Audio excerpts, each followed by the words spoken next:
And let's pull in Felix Christian Matthes. He's a specialist in energy and climate protection at the Institute for Applied Ecology here in Berlin. And Mr. Matthes, what signal does this project in Bulgaria send to the rest of Europe?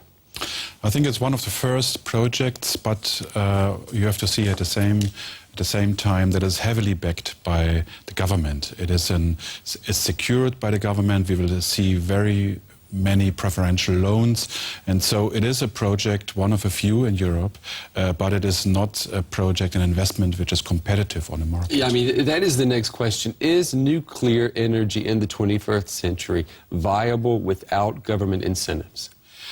We have to consider two different incentives. The first is the internalization of external costs. That means CO2 pricing, which gives a preference to nuclear energy. But on the other hand, the financing is the key problem. And it is a high, risky investment. And we have heard 4 billion investment. And that seems to be impossible without any government backing. And that's an interesting point for a technology which is 40 years old. Yeah, I mean, it's also probably even a more salient point today in the financial crisis. I wonder, is the money even there for new investments in nuclear energy?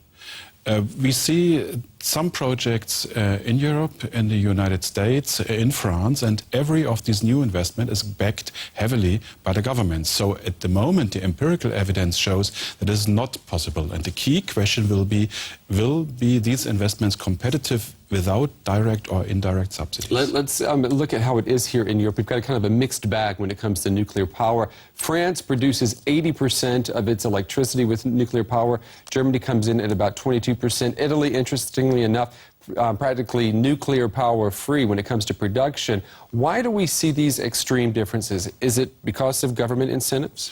It is a question of political history, of preferences and political support. But the interesting point is that the result for the electricity customer is not that different. It's not cheaper if you have nuclear energy. It's not cheaper. Energy. The power exchange in Paris has the same price on the wholesale market than the power exchange in Leipzig. That means in liberalized energy markets, we don't see any reflection of the mix. And France has 85% and Germany 25%, and no difference in the wholesale electricity prices. I mean, just briefly, Mr. Matthes, when we hear people praising nuclear energy as being clean and cheap, that's actually then just propaganda. It's what it sounds like you're saying. It's a low-carbon source, but it is a myth that that it will lead to major price differences. Okay. Mr. Matthes, as always, thanks for joining us.